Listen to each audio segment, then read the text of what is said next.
Welcome to the Deeks.ai podcast, where Wake Forest innovators unpack the real-world magic of artificial intelligence through candid conversations. I'm Michael Ferrari. I'm Ryan Scholl. Please join us as we explore how artificial intelligence is transforming work across campus, one fascinating story at a time.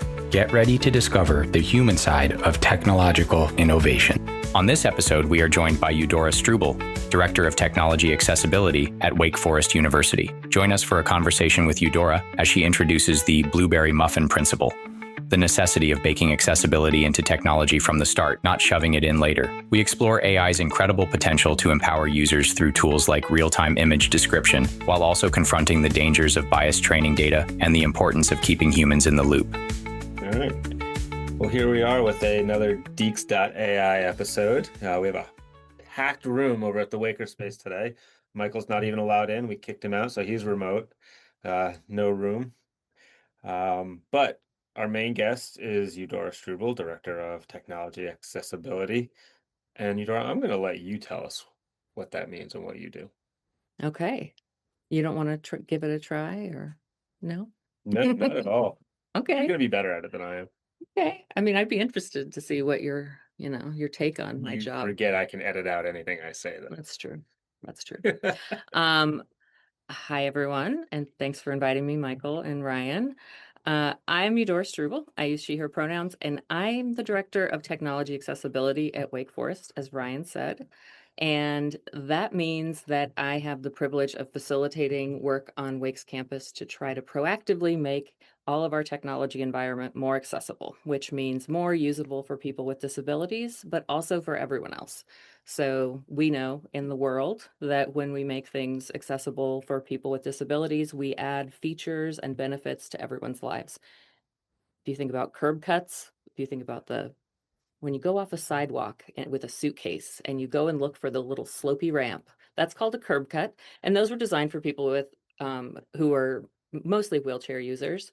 And now they're used by everybody for everything: bicycles, luggage, delivery people, people who are on their phones and about to walk into the street and don't want to trip. So you mean all of our students? I did not say that. People with strollers, all those various things. People use curb cuts. They use the automatic door openers at grocery stores. They use their Alexa, or they use Siri, and all of those features are things that come to us courtesy of needs from disabled people. So we think about our technology on this campus as wanting it to be usable for everyone, to help everyone thrive. And that requires a lot of conversations with vendors, a lot of conversations with our staff and faculty, and conversations with our students. So you are very passionate about technology accessibility. Why? I was wondering if that was a rhetorical question or not to start with. I was like, yes, I am. Why? Good question. What drives your passion? A lot of different things, but I have some history of engaging with people with disabilities and seeing how their environments failed them. My father was actually quadriplegic, and that was before the Americans with Disabilities Act was in place. I was in high school, so of course everything feels extra when you're in high school. And at that time, when I would go around town with him he would use a sit puff device in a chair, in a mobile electric chair. And we'd go to stores, we'd go places. There were no curb cuts, there were no ramps, there were no automatic door openers. And as an angsty teenager, I found that very irritating, and it sort of stuck with me. I also had an experience in graduate school where I found there were some people who were brilliant scholars and researchers who found themselves unable to continue in graduate work or to move on to academia because of some barriers in their environment, some of those related to technology, some of those physical. And that also struck me as very unjust and a huge loss for us. I was in a field of archaeology, and it takes great minds working together and brainstorming and different perspectives to do a really good job with archaeology. And we lost some wonderful thinkers in the center of our field. Some of them have gone on to do additional work in other areas or found adjacent ways to move back into archaeology or teaching. But I also found that problematic. So those things have stuck with me. And as I think about the work at a place like Wake Forest, I think we are asking these students to open themselves up to new challenges, to become conversant with each other across different boundaries and ideas. And in doing that, we want to make sure everyone's perspectives are at the table and that we give everyone the chance to thrive. So you are on a noble mission from a personal space, but your goal is to better the world for everyone. Yeah, it's It's a tiny little goal. it's a personal problem that I'm working on in therapy that I want to save the world. Yes. But you're doing a great job. There's a lot to work on, but I am very grateful that I get to do things that genuinely have an impact. I get to encourage people to make small changes and hopefully those things stick and everyone gets to contribute to the greater good. In your current role, you deal with technology accessibility and artificial intelligence sort of fell in your lap with that. And I still hesitate to call it a complete technology sometimes because it's reshaping a lot of the world. But how do you think artificial intelligence is now being designed with accessibility in mind, or is it? Mm, good question. And I'm using that in a very broad sense. I said artificial intelligence. So we'll use the favorite term, dive deep on any specific piece of it you'd like. Is that the favorite term? Dive deep? I think everybody hates that term now. Do deep dive? I think that is, Circle around, circle back? we can double click on it if you'd like. Okay. So actually, machine learning and machine intelligence has been a huge part of accessibility for a long time. We've had text to speech, speech to text that has relied on our machines, our robots, friends, getting smarter and smarter and being able to help us. And so there are technologies like text to speech, which can help people who maybe are neurodivergent and or have learning disabilities, and they need to hear something, not just read it.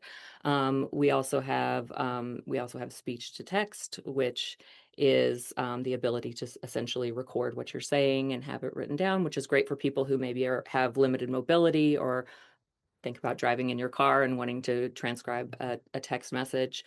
All of those things have been around for a while, and their accuracy and increased accuracy has been powered by machine learning. I will say one of my favorite apps on my phone, absolute favorite, I use it multiple times a day, is a text to speech app that'll read any article, any website, any PDF. Absolutely wonderful. I use it every single day. That's great. I could guess what it is, but I Go for won't. Speechify. Yeah. 11 reader by 11 Oh, lines. I'll have to Google that. Absolute favorite. Way to be different.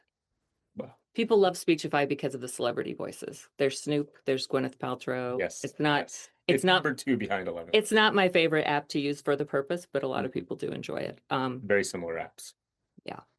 So in accessibility work in support of people with disabilities, the idea of using technology to support different functions has been around for a long time. So AI came along with its large language models and its promises and hopes and dreams. And I think for me, I remain hopeful, but I also am certain that there are areas that we have to continue to be watchful about, and there are areas where new problems are appearing. So you asked if basically there were new accessibility issues coming up because of, maybe you didn't ask that. It's on my list. Are um, you looking at my questions already? no, I'm Okay. not. I'm not. Did you ask which things were coming up that were accessibility issues? Is that what you I asked? asked how a lot of this stuff is designed Oh, with accessibility in mind. and you notice immediately I said accessibility issues. So that's actually, I translated your statement and said, what are the accessibility issues? Yeah. So various tools like ChatGPT and Gemini and Claude, they are much better now when they first came out. But when technology people innovate rapidly, they sometimes miss certain features and um, certain aspects of developing well.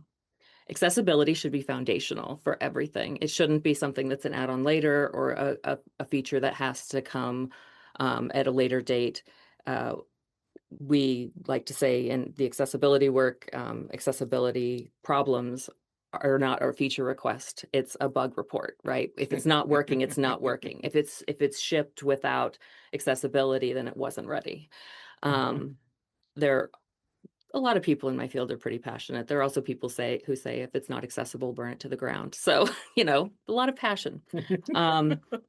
But they have gotten better. There's been some advocacy and pushing from the disabled community, from accessibility advocates, and some of the tools have gotten more accessible.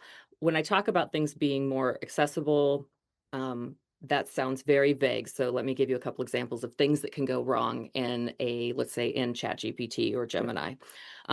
If I am a dedicated keyboard user, meaning I do not use a mouse, I cannot pick up a mouse. I'm not using the touchpad. Sometimes people say just use the touchpad. Touchpad equals mouse, give or take. So keyboard only, keyboard shortcuts only. If things are not designed well and developed well, then I may not be able to literally get into the interface and get to the field to enter my prompt. And I may not be able to get to the enter button to allow it to actually process my request. So the navigation in that area has to be coded properly.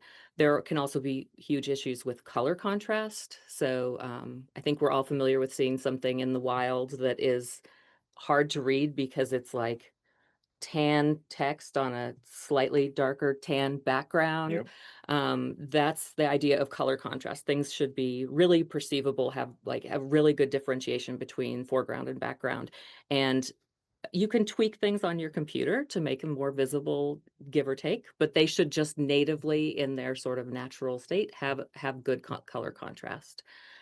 There are also some things that can be problematic from the perspective of screen readers. So for those of you who don't know, a screen reader is a tool that people who have maybe who are blind or low vision, and some people who are neurodivergent might use or have learning disabilities to navigate and read out websites. So it's not just something that reads the website. You were talking about your favorite tools that read websites for you. It's not just that. They actually allow you to navigate. So you can see, you could pull up a list of links and hear them read out. You can use keyboard shortcuts to navigate to different headings and things like that. And people who are blind and low vision often rely on those in a very dedicated way. And if I were to use one of those and move into one of these interfaces that was not accessible, perhaps none of the buttons are labeled, right? So I don't know that it says start a new chat. I don't know that it says enter or enter your prompt here. I don't know that it says anything. Is that an AI problem, or is that just a web design problem? That's a web design problem. But as you know, I'm sure you know from other conversations, AI made by people, the same people who make the web and those problems are now making the AI problems. So And so I think maybe, and for let me just restate to see if I'm understanding some of what you're saying too, potentially, is when AI could be coding some of these websites because the new favorite programming language is English. You just speak and your AI can code a web page for you. That code that it produces may not be coming out in an accessible manner and produce an accessible web page. I have my own list over here, and that's a topic I had written down. Yes, that's actually an interesting problem that seems like it has an easy fix, which is to make it somehow native to the code that's produced, that it has to have accessibility features baked into it. What we have to do instead, we have to teach people who are making those requests for the coding, who are trying to vibe code or whatever they're doing, to actually demand that the AI is creating those sites accessibly. And then we have to verify that it actually did. So there have been some interesting studies. There actually have been several really interesting studies on AI and accessibility and disability in the last few years, on bias and also on quality of content and capabilities. And some of them have been around this idea of AI coding and how accessible can it make things. It can do certain things, it's getting better, but it can't do everything, and we need that human in the loop, right? We need a person who is going to verify it, and we have to have the person who's asking for it to be accessible. The challenge is, do we really know that the LLMs understand what accessible means and are going to interpret in the fullness of that, or are they just going to Mhm. base it on data that may be incomplete or may produce sort of erratic results? Let's stick on the challenges. Yeah. We've mentioned a little bit for um, blind or seeing impaired. What other challenges may some of this new, rapidly evolving technology? A lot of it is vision, but are there other challenges for people with other disabilities? Yeah, and almost all of it comes down to less than thoughtful coding. So I'm not going to go into a full deep dive on all of the ways that disability is thought of through history and time and currently, but one of the things that is currently discussed and brought forward is the idea that the disability is not the problem; it's our environment that's the problem, right? The stairs are the problem. Hmm. A ramp could solve everything, right? So we think about technology, and if it's coded properly, then it works better for everyone. Works better for everyone. So we make sure that people who are using screen readers have the right navigation cues. We make sure that has the right color contrast, which makes us all less tired when we're trying to work on it for 5 hours, right? We make sure that it accepts our keyboard shortcuts. We make sure it works for people who have color vision deficiency or color blindness.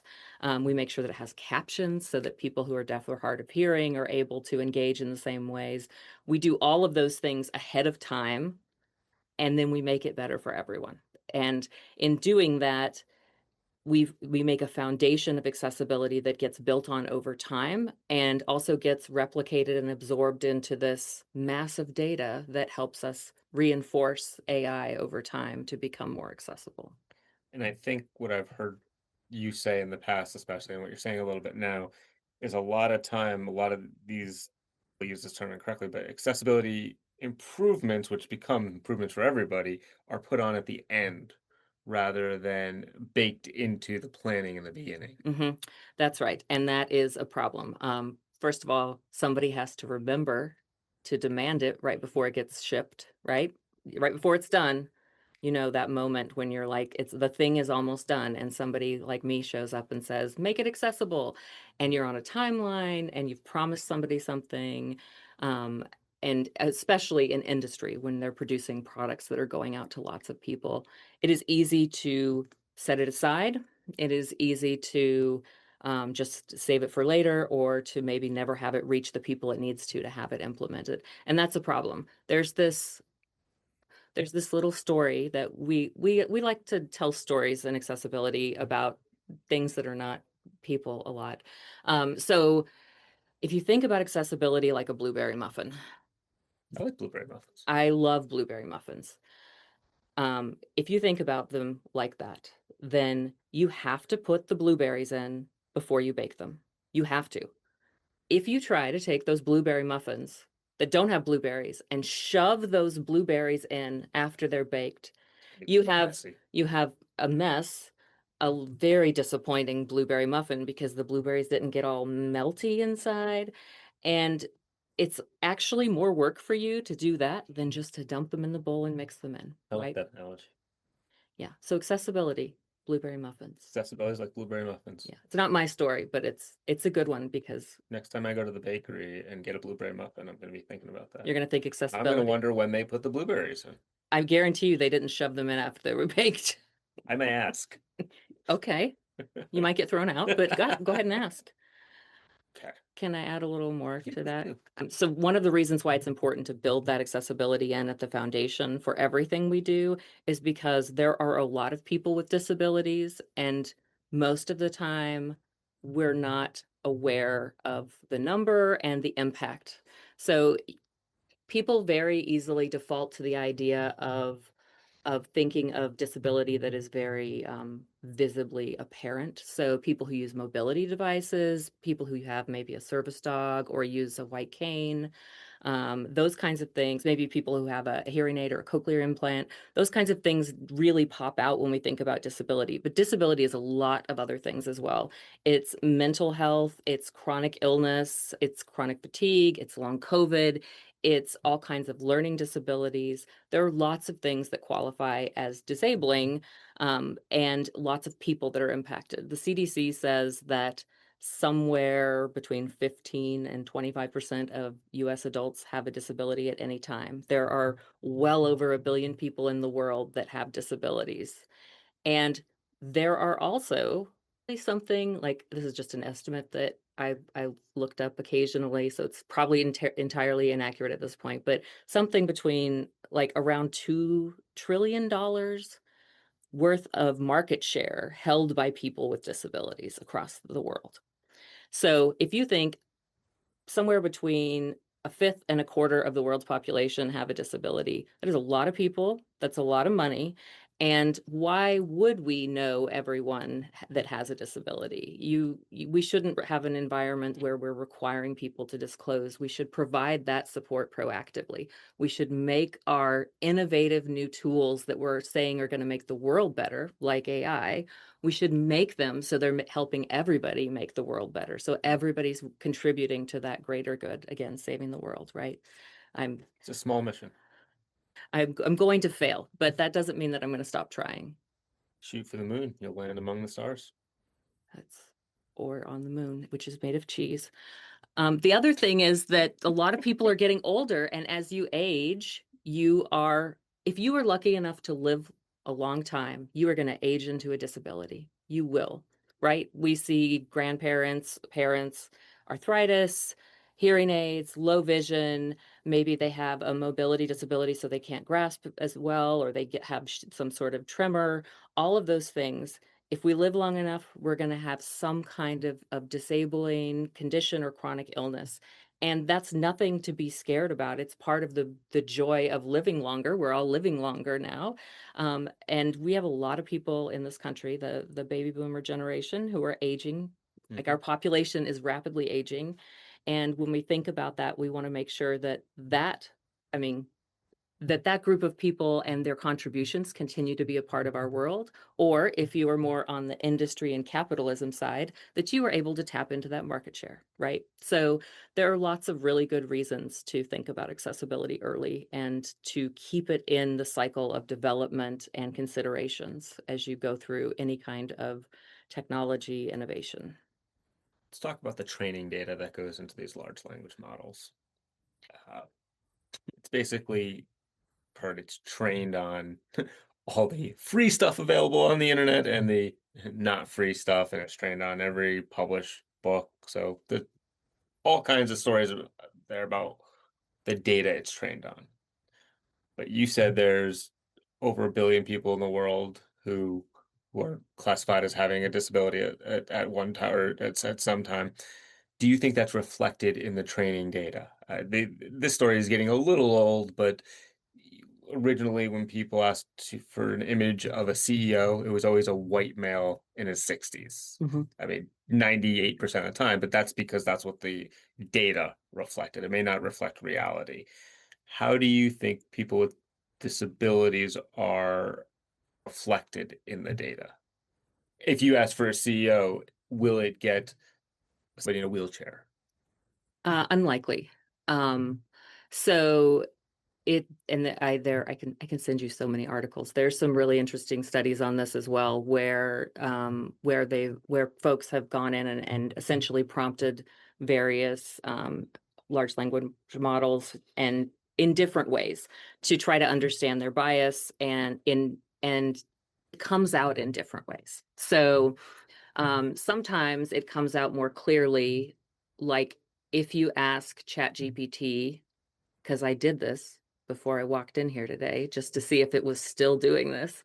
If you ask it to tell you a story about a disabled person accomplishing something, it almost always will have a sad, sort of negative story start about this person, either an accident or how unfortunate was that a person was born with a certain condition or something like that. And then it will move through an arc that shows this person in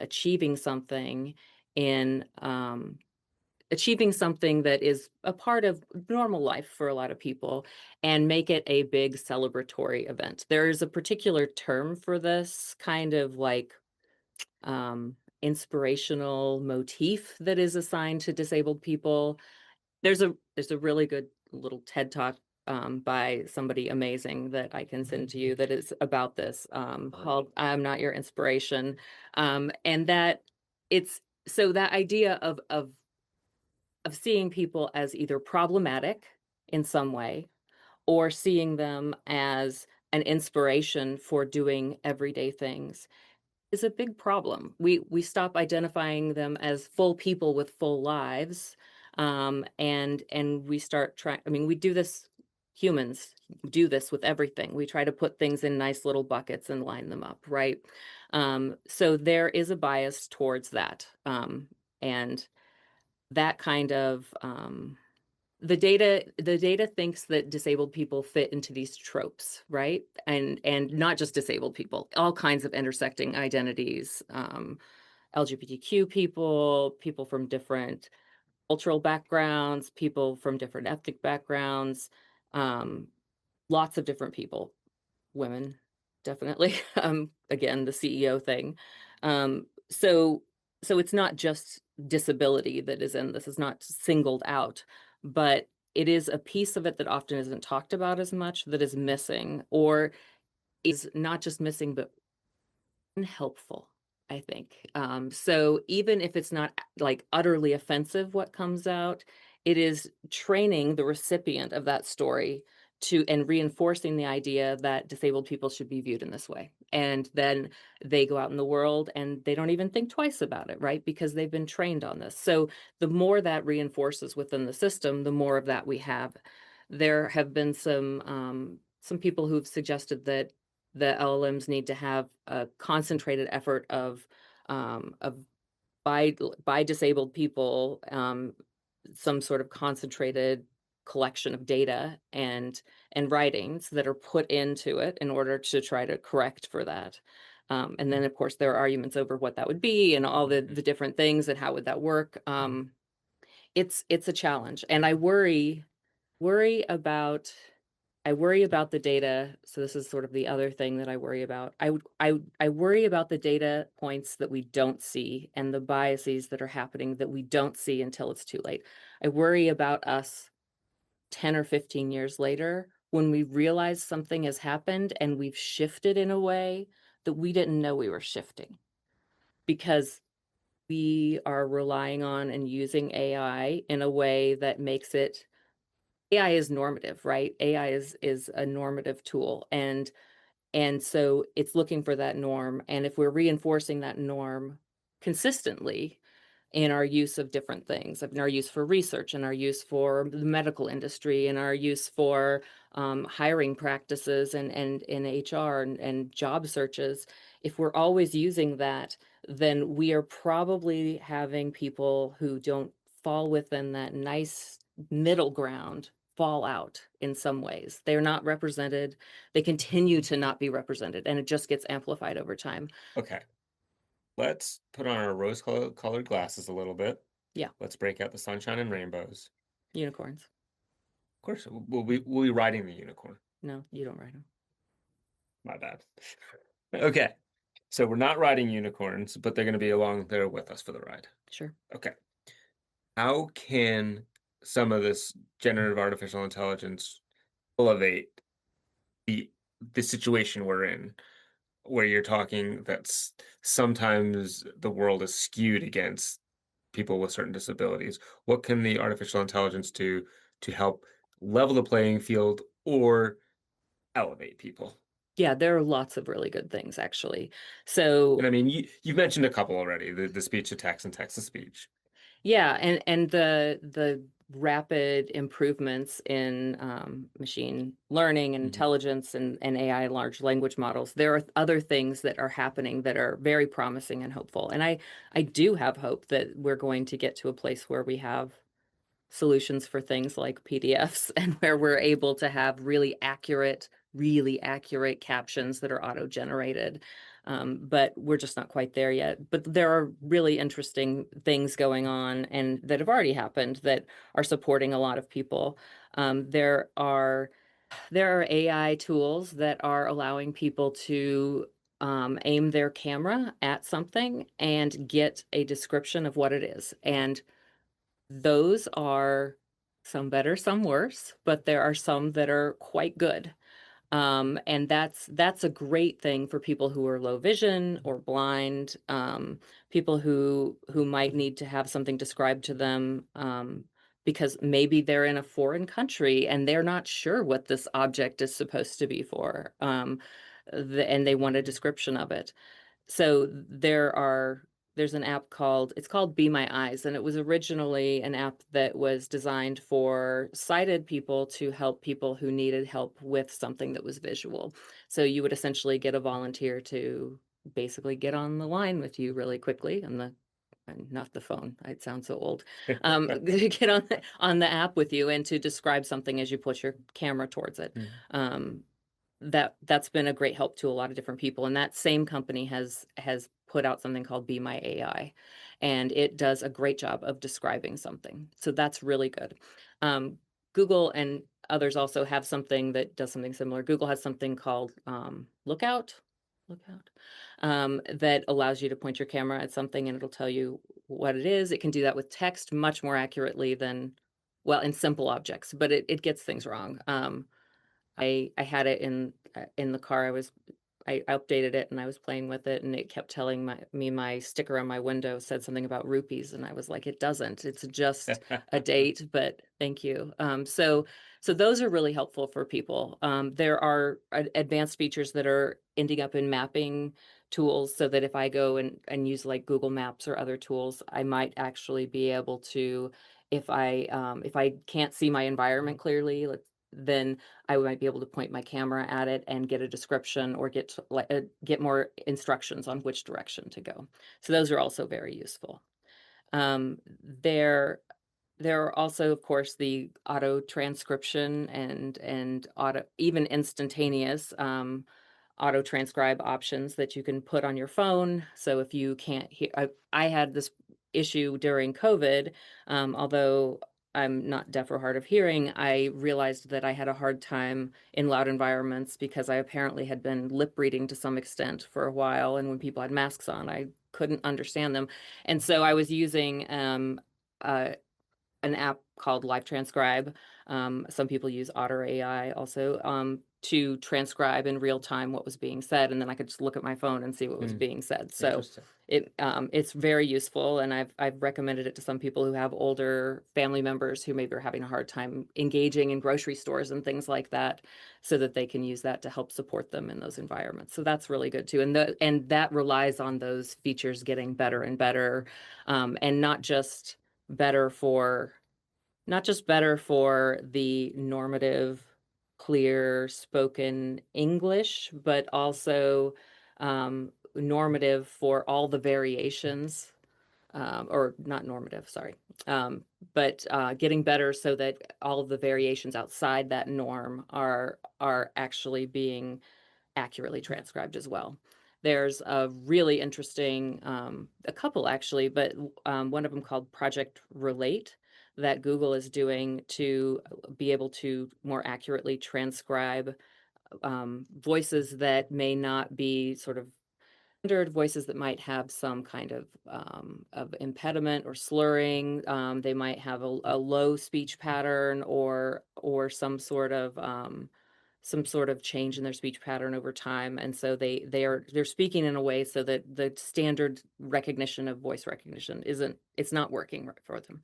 So this project allows people to record and then It's designed for people who have this challenge, so I don't think it's even open to everyone, but it allows people to record their voice and basically train the transcription tool on their voice over time and then be able to use it in settings. Um, that's really interesting, as well as all of the voice reproduction, um, which is a little scary in some uses, but all of the tools that allow you to basically take a voice and then use that as your voice, or if somebody So like a good use of a deep fake in a way. yeah, I mean, I think deepfake requires that you don't admit it's a deepfake, and in this case, you would say, I'm using this tool, Fair right? enough. But if for instance you had maybe let's say throat cancer, you knew you were going to probably lose your voice, Yeah. and you wanted to record ahead of time a voice sample, you might be able to use AI to train and preserve that Mhm. essential of your voice and use that in the future if that was important to you. That's not important to everybody, but having the option and having it equitably available, which it's not quite yet, right? We know that not everybody can afford the tools and the features that get them equitable access to all these AI gadgets and supports, but we hope for that in the future. Think a cool use case that I've kind of seen recently, it's a mix between augmented reality and generative artificial intelligence, is the augmented reality glasses, where live captions are placed on the glasses as somebody speaking. And that could either be, if you're hard of hearing, or a foreign language or accented. Yeah, it has gotten worlds better since, well, really over COVID, when everybody was so heavily using all of these tools, the speech Well, we recognition. gave everybody. I mean, Yeah, we we handed gave over these, so many hours yeah, of all this data. information, right? We gave all these Uh, labs so much data. yeah, and so and to our benefit, right? So there are still, accents are still going to cause some problems. Technical words might cause some challenges. Certainly lingo. I mean, I like deeks, maybe it would come out with a K at the end at some point. It's You some don't want to know how that comes out a lot of times. okay. Okay, I believe you.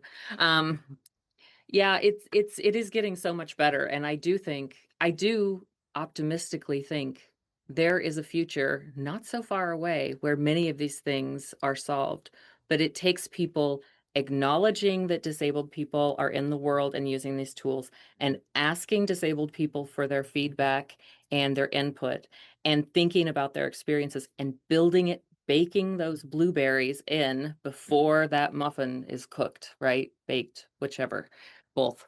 Um, it's very important that we have disabled people involved in the loop of these wonderful, innovative solutions that we're putting out in the world. We can't have disabled people be an afterthought. Technology should make us better and stronger together, not more prone to fall apart if the power goes out, right? So I think that I think there are great benefits there, but there are also it's easy to get attracted to the shiny things and not to think about the more essential solutions. I will say you brought up the glasses with the Yeah. captains. I think that's great. The translation, yes, the like ability to travel and or to engage with people from different places and get translations is amazing now. It's still not perfect, but it's very good. I think those are all wonderful and they'll only get better. Just think still it might be worth learning a foreign language sometimes, right? So I want us to see if we can keep our instinct for curiosity and learning, and also leverage these tools. And I think that's where we'll land. I do, because I have hope that humans, for the challenges they bring into situations and the things that they sometimes do wrong in the process, I think that humanity generally is moving in a direction of being better. I deeply hope for that, and I choose to believe it. So, I mean, we did say put on the rose-colored glasses. yeah, So. yeah. But there are also ways that the AI tools are helping with accessibility work, like the work that I'm doing, to test tools or to try um, to do things more accessibly. So there are tools now that can actually do image descriptions I mentioned the app on my phone, but there are various tools where you can go in and get an alternative text description or an image description. The caveat being that they often describe them as alternative text, but alternative text is supposed to be the meaning or purpose of an image, not just a description of it. Yeah. And so if it's giving you a description and you just take that and say that's what the alt text is, then you haven't learned the concept of alt text, and you also have maybe created confusion somewhere else. So there are ways where I think we can have conversations about what it can do, where it can help us. Very complex charts. Sometimes there are tools that can create great descriptions of those charts, take all the text out of it and put it in a real text format. Wonderful. Then you have a person check it, and then you make an appropriate alternative text for it. There are also a lot of people working on the PDF issue, which I know I keep mentioning. PDFs are challenging for reasons that I will not fully go into, but I welcome anyone to reach out to me if you want to have a probably boring 30-minute conversation. But they are challenging for assistive technology, and they can also be challenging for, as I mentioned, with the vegetative scanning microscopy, they can be challenging for AI.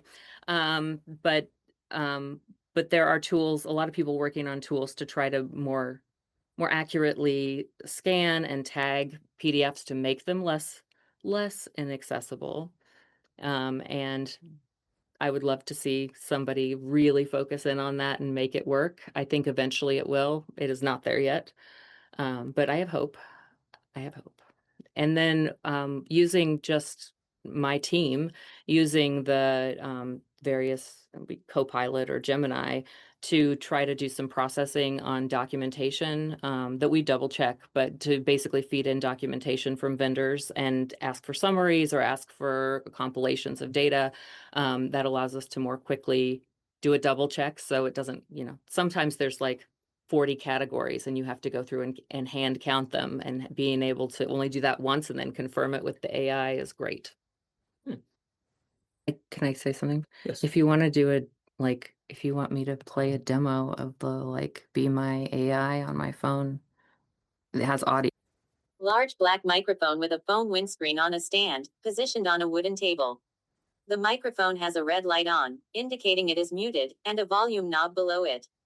Behind the microphone, there is a person in a light blue shirt sitting at the table, partially out of focus. The background features soundproofing foam panels, and there is a closed laptop and a smartphone on the table. The scene suggests a recording or podcast setup. Wow. So tell us what you just did. So I opened up the Be My Eyes app on my phone. I'm an Android user, in case anybody's wondering. And I went to Be My AI, and I took a picture of the microphone on this table as we record this podcast. It is microphone with Ryan sitting behind it. Let's just point out that I was out of focus. Well, I mean, the AI pointed out that you were out of focus. As I did that, it processed for a moment, and then it came up on the screen with a text version of what it just read out loud, and then it automatically reads it out loud as well. It is something that you can, read and listen to at the same time if you want to, and you can take more pictures, and you can ask more. How does this differ from Gemini Live? You want to try it? Sure. Let's go wild. What do you see? In the video, I see a woman sitting at a wooden table with a microphone in front of her. There's also a can, a notebook, and a laptop on the table. Behind her, there is a wall covered in soundproofing panels. Is there anything else you'd like me to describe? What do you think is going on in that scene? Based on what I see, it looks like someone is setting up to record audio, possibly for a podcast or voiceover work, given the soundproofing panels and the laptop. Does that sound right? You tell me. It appears like the recording is being monitored on a screen. Am I correct? Are you looking for accolades? Are you planning on discussing your accomplishments or achievements? We don't have enough time for that. Understood. So similar, but slightly different in detail and also requiring more of the conversational model. So I think which tool somebody might choose to use would depend on which they were comfortable with and what kind of detail they needed. So just so our listeners are aware, I used Google the AI Studio from Gemini with 2.5 Pro. And which one was the one you used? I used Be My Eyes, Be My AI feature. Okay, you ready for the final question? Sure, let's do it. So we've talked about your passion for accessibility. What would you like to see Wake Forest do in terms of accessibility with artificial intelligence? That's a good question. I think it depends on how quickly artificial intelligence develops and changes, which it's constantly doing. So Daily. it's a moving target. But I want people to understand the basics of accessibility because I want the output that they're taking from their engagement with AI to be produced and shared in ways that are accessible. And that may, since AI is not doing it for us all the time now, certainly requires checking. We should check things for accessibility, and we should take a beat before we share something. We should, of course, do the whole human in the loop. Is it hallucinating? Check. But also think about accessibility. So here's an example. If I go to Adobe and have it make an image for me, an AI image, I likely will check it for all kinds of things, depending on what the purpose is. But when I go to share it, I want to make sure I put alternative text on it if it's going on a website or an email or in a Google Doc or somewhere, or a Google slide deck. Or I want to make sure that there's an image description that goes with it. So I don't want to make a flyer about an event and just share that flyer as an image. Even though the AI is getting good at being able to read what's on that image, wouldn't it be nicer if the email also included just the text that was on there as well? So I want people to take the time saved and benefits and just take a one heartbeat and think about accessibility and what might be able to be added. Making sure that your captions are correct, even though they keep getting better with the auto captions. There are services that can make correct captions for us. And then if you don't have time to correct them, and you can certainly go in and correct your captions. So I want people to think about accessibility the same way they should think about it everywhere in the AI space and about the assets they produce from AI. I also would love it if when you fall in love with a tool and you're using it all the time, an AI tool, a large language model, some other AI tool, I would like for you to think about ways it could be more accessible for people and send information and send a message to the company. Let them know what could be better. Do you have a new what's the Apple glasses thing? The Apple Vision Pro. So let's say I have a new Apple Vision Pro and I'm doing something really cool in it, and I'm excited that like I can move around a space that maybe I'll never get to visit, but it's missing captions, right? That's a simple, quick email or message to the third-party supplier, to the vendor, to the producer of that, to just say, hey, captions would be good, right? Doesn't take more than a few seconds of your time, but if enough people do that, then they move accessibility up in their priorities. So I would encourage you to think about your community and all of the different needs around you. I'm sure many people who don't require captions also use captions. So think about those things and try to advocate for them when you can. Where can people go to learn more about accessibility at Wake Forest? So we have a website, accessibility.wfu.edu, that is for the Technology Accessibility Program, and you are welcome to go visit there. We have some great resources. We have an audio series, not formally a podcast, where we have a few interviews with people, but we also have short audio snippets that are concepts about accessibility, if you want to learn listening instead of reading. We also have a glossary for technology accessibility because we get down in the weeds on a lot of things and we know not everybody lives there with us. So it's a quick way to get up to speed on some basic concepts. And you are always welcome to reach out to me and to have a conversation about your AI usage, about your accessibility, or about whatever else you have in mind that we can support you with for your work at Wake. Thank you. conversation has not only been enjoyable, but also very informative. I appreciate it. Thanks for the invitation. I appreciate it. Thank you for listening to the Deeks.ai podcast, where Wake Forest innovators unpack the real-world magic of artificial intelligence through candid conversations. If you would like to reach out to us with any questions or comments, please email us at deeks.ai@wfu.edu. Please continue to join us as we explore how AI is transforming work across campus, one fascinating story at a time, and as we explore and discover the human side of technological innovation.